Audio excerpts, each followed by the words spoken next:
Trash belongs with trash. My mother announced into the microphone, dangling the old yellowed passbook my grandmother had just secretly handed me. She didn't just mock it. She dropped the book straight into a bucket of melting ice and champagne. As the crowd roared with laughter, I didn't scream. I plunged my hand into the freezing water, ruined my wedding dress to save those wet pages, and walked out without looking back. Before I tell you the secret hiding inside those wet, ruined pages and how I used it to destroy my mother's fake empire, tell me in the comments, what is the cruelest thing a family member has ever done to you at a celebration? I'm reading every single story at the Mental Grand. 3 days later, I walked into the First National Bank in downtown Chicago. The lobby was all marble and hushed whispers, a stark contrast to the chaos I had left behind in Lake Forest. I held the passbook in a plastic Ziploc bag.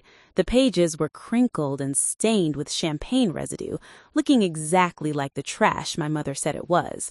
I'm Marcus, and at 31, I've spent my life making myself invisible. As an emergency room physician, I'm good at it. I know how to fade into the background while attendings criticize and patients deteriorate. I know how to hold secrets. But standing there in my worn-out jacket, waiting for the young teller to stop typing, I felt exposed. "I need to check the balance on this," I said, sliding the bag across the polished counter. It was a gift. The teller, a guy no older than 22, picked it up with 2 fingers, his nose wrinkling slightly. He typed in the account number, probably expecting an error message or a balance of 0. Then he stopped. His fingers hovered over the keys. He blinked, leaned closer to the screen, and the color drained from his face. "Sir," he whispered, his voice trembling, "please wait here. Do not leave." He didn't press a silent alarm, but he might as well have. Within seconds, the branch manager and a woman in an impeccable suit, the regional director, were rushing toward me. They didn't look at my cheap jacket. They looked at me like I was royalty in exile. "Mr. Davidson," the director said, ushering me toward a heavy steel door in the back. "Please, we've been waiting for this account to be claimed for a very long time." They led me into a private viewing room that smelled of old paper and dust. As they went to retrieve the file, I sat in the leather chair and closed my eyes. And suddenly, I wasn't in a bank vault. I was 10 years old again, kneeling on the hardwood floor of my mother's study. Victoria sat in her armchair, swirling a glass of wine, watching me. She had spilled it on purpose. I knew she had, but the rule was simple. Boys serve, girls succeed. My sister Madison was on the sofa, laughing at something on her phone, her feet propped up on the table I had just polished. "You missed a spot, Marcus," Victoria said softly. She didn't yell. She preferred an audience for her cruelty. She liked to see the light go out in my eyes. It was her theater. When Grandma Eleanor tried to help me up, Victoria's voice turned into a whip. "Touch that rag, old woman, and I'll put you in a nursing home so fast you won't even have time to pack your medicine." I scrubbed until my knuckles bled that day. I scrubbed because I believed I had no value outside of what I could endure. The heavy clank of the vault door brought me back. I opened my eyes. I wasn't that 10-year-old boy anymore. I was the man holding the match. The director placed a thick file on the table. "Your grandmother didn't just open a savings account, Mr. Davidson. In 1985, she established a Totten Trust. She was an early investor in Amazon and Google. She funneled every dividend back into the portfolio untouched for 38 years. She turned the document toward me. The current value of the trust legally payable to you upon her death is $14,600,000. The number sat there on the page, black and absolute. $14,600,000. I stared at it. I thought about the champagne bucket. I thought about Victoria laughing into the microphone, calling this fortune trash. She had held $14 million in her hand and thrown it away because she was too arrogant to look inside the cover. "Is there anyone else listed on the account?" I asked, my voice calm, clinical. "No," the director said, "just you. It's entirely yours." I touched the dried, ruined passbook. It wasn't just money. It was a weapon. And for the first time in my life, I knew exactly where to aim it. This is the Mental Grand, and this story gets darker. My wife Sarah didn't look up when I walked through the door. She was hunched over her laptop at the kitchen island, surrounded by a fortress of printed spreadsheets. The air in our small apartment felt electric, charged with the static of something about to break. Sarah isn't just a financial analyst. She's a forensic architect of secrets. She finds the cracks in the foundation that nobody else sees. "It's not an empire, Marcus," she said, finally turning the screen toward me. Her voice was flat, devoid of emotion. "It's a Ponzi scheme built on venture capital loans and ego." I looked at the monitor. I expected to see wealth. I expected to see the millions Victoria bragged about at every charity gala and family dinner. Instead, I saw red. "She's insolvent," Sarah said, tapping a document. "The penthouse in Lake Forest, foreclosure proceedings started 4 weeks ago. The family trust she claims to manage, it's empty. She's been moving the same $75,000 to 8 different shell accounts to make it look like she has liquidity. And here's the kicker. She's being audited. The IRS sent her a notice of deficiency last month." I stared at the numbers. The woman who had thrown my grandmother's legacy into a champagne bucket wasn't a titan of industry. She was a drowning woman flailing in a sea of debt.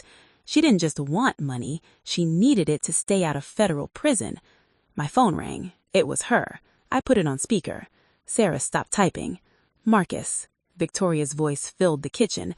There was no apology, no hesitation, just the brash confidence of a woman who believed she still owned the world. "I've been thinking about that shack your grandmother left you, the beach house." "What about it?" I asked. My hand rested on the table to steady the tremor, but my voice was ice. "I'm going to do you a favor," she said. "I've spoken to my real estate attorney. We can liquidate it quickly. I'll handle the sale, get you a fair market price, and invest the proceeds into the family business so you actually get a return. You're a doctor, honey. You don't know the first thing about property taxes or maintenance. I'm trying to save you from a headache." She wanted the beach house. It was the only tangible thing Eleanor had left me besides the passbook. It was worth maybe $400,000, peanuts to a billionaire, but a lifeline to a desperate fraudster. "I'm not selling, Mom," I said. The line went silent. Then the mask slipped. "You listen to me," she snarled, her voice dropping an octave. "That old woman was mentally incompetent when she signed that deed. I have witnesses ready to testify that you manipulated a senile geriatric to sign over family assets. If you don't sign that transfer paperwork by Friday, I will sue you for elder abuse. I will drag you through probate court until you're bankrupt. Do you understand me? You're out of your depth, Marcus." She wasn't protecting me, she was hunting for liquidity, any asset she could seize, sell, and funnel into her black hole of debt. "I understand perfectly," I said. "Good. I'll have the papers sent over." The line clicked dead. I looked at Sarah. She wasn't scared. She was smiling, a cold, sharp smile that matched the feeling rising in my chest. Victoria thought she was bullying a helpless son. She didn't know she had just handed us the blueprint to her own destruction. She was desperate, and desperate people make mistakes.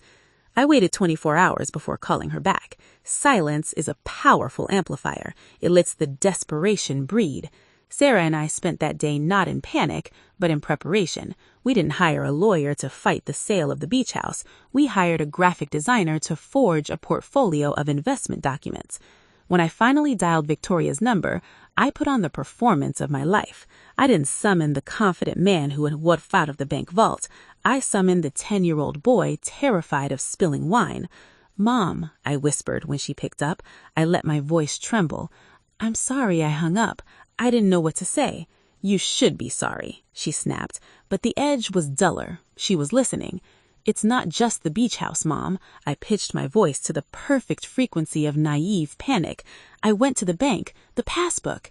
It wasn't empty." The line went dead silent. I could practically hear her doing the mental calculus. "How much?" she asked. The greed leaked through the phone like oil. 14 million. I choked out. 14 million. But Mom, I don't know what to do. The bank manager started talking about capital gains taxes and federal audits, and I think I'm in trouble. If the IRS finds out I have this, they'll take half of it. I don't know how to hide it. It was the perfect bait. I handed her exactly what she believed about me, that I was weak, stupid, and incapable of handling power. And I handed her exactly what she needed, a massive injection of liquidity to cover her own crimes. "Listen to me very carefully, Marcus," she said, her voice transformed instantly from bully to savior. It was chilling. "Do not sign anything with the bank. Do not talk to any lawyers. You bring that paperwork to me. I can shelter it under the family trust. We can classify it as a pre-existing asset. It's complicated, but I can make the tax liability disappear. I'm doing this for you, sweetheart, to protect you."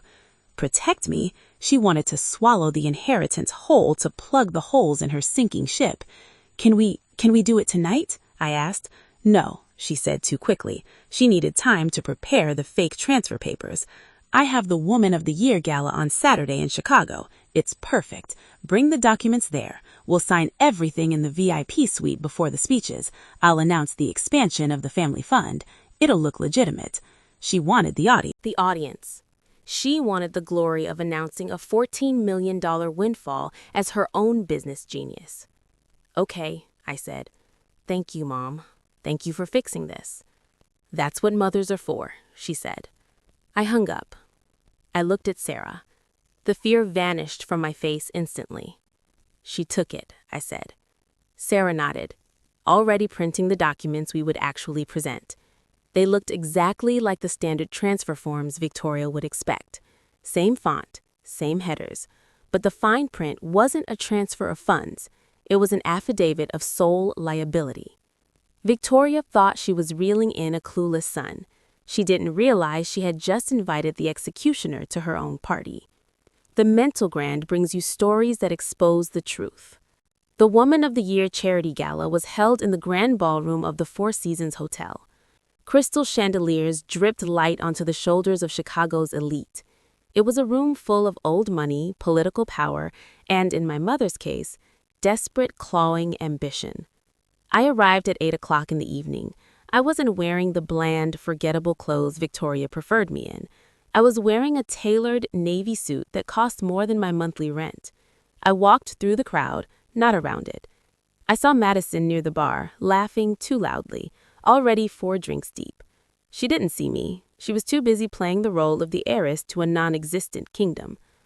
Victoria was at the front of the room, flanked by 2 congressmen. She looked radiant. It was the glow of a woman who thought she had just pulled off the heist of the century. When she saw me approaching, her smile didn't waver, but her eyes narrowed. She excused herself and met me near the stage steps. "You're late," she hissed through her teeth, keeping her smile plastered on for the photographers. "Do you have it?" "I have it," I said. I held out the burgundy leather presentation folder. She snatched it from my hand. Her greed was a physical force, vibrating off her like heat. "Is it all there?" she asked. "The transfer authorizations, the power of attorney?" "It's all there, Mom, just like you asked. It puts the entire $14 million under the control of the family trust. You just need to sign as the sole trustee to accept the assets." She opened the folder. She didn't read the clauses. She didn't check the definitions. She just saw the signature line. A smart woman would have asked why the document was titled Affidavit of Historical Management and Sole Liability. A smart woman would have wondered why the dates listed went back 20 years, linking her retroactively to every shell company listed in the appendix. But Victoria wasn't smart. She was arrogant. She believed so fully in her own dominance that she couldn't conceive of a world where I was the threat. She pulled a Mont Blanc pen from her purse. "You did the right thing, Marcus," she said, scribbling her signature with a flourish. "Finally." She handed the folder back to me, dismissive, already turning her attention to the podium. "Go find a seat in the back," she ordered. "I have an announcement to make." She bounded up the stairs to the stage. The room quieted. The spotlight hit her. I didn't retreat to the back. I moved to the side, photographed the signature page, and hit send. 3 miles away, Sarah received it, attached it to the whistleblower complaint we'd finalized days earlier, and uploaded it to the DOJ's secure portal. Moments later, Victoria took the microphone. "Ladies and gentlemen," she announced proudly, "tonight we launch a historic expansion of the Davidson Family Foundation, a $14 million investment in this city's future." She was confessing in real time. In front of 600 witnesses, she claimed ownership of funds I had just tied to 2 decades of tax fraud. She thought she was unveiling her legacy. She was reading her own Miranda rights. My phone buzzed. Received IRS confirmation code 77 Delta. It's done. Victoria was still smiling when the 70-foot LED screen behind her flickered. The foundation logo vanished, replaced by a Department of Justice seal stamped with red letters. Federal asset seizure in progress. Case 9156. Applause collapsed into silence. Victoria turned confused rather than afraid, her mind rejecting a reality that didn't match her script. That was her fatal flaw, not ignorance, but entitlement. She never believed someone she dismissed as insignificant could build a trap big enough to hold her. The ballroom doors burst open. 6 IRS CID agents swept down the aisle. "Victoria Davidson," the lead agent ordered, "step away from the podium." Victoria clutched the mic. "Do you know who I am?" "We do," the agent replied. "You're the sole trustee who signed an affidavit accepting responsibility for 20 years of offshore unreported accounts." Victoria spun toward me. "He tricked me, my son." "Save it for the grand jury." Handcuffs snapped shut. Cameras flashed as she was led away, stripped of grandeur, reduced to a woman in a designer gown. I thought it was over. It wasn't. The VIP suite door slammed. The lock clicked. Madison stood there, sweating, red-faced, frantic. "You ruined everything." "It was already ruined," I said. "The money never existed." She grabbed a serrated steak knife. This wasn't strategy anymore. It was raw instinct. The moment when the illusion of family collapses and desperation shows its teeth. Sarah stepped in front of me. "Open the door, Madison." Madison lunged. Sarah caught her wrist, twisted, and the arm snapped. The knife skidded across marble. When agents forced the door open, my sister was sobbing, not from pain, but from irrelevance. That was 3 weeks ago. This morning, Lake Michigan smells like salt and fresh coffee. I'm sitting on the porch of my beach house. Mine. I fixed the deck, cleared the weeds, made it a home. Victoria was denied bail. Her assets are frozen, her empire liquidated. Madison took a plea. No inheritance awaits her, only work. I burned the affidavit on the porch. I don't need it anymore. The IRS and DOJ already have everything that matters. This page was just the fear I used to carry. Sarah sits beside me. "The trust transfer is complete. It's all yours. What do you want to do with it?" I look at the lake. $14 million. "Nothing," I say. "Let it grow. I'm still a doctor, still Marcus. The money isn't power, it's protection. Family isn't blood. It's who stands with you when the vault opens."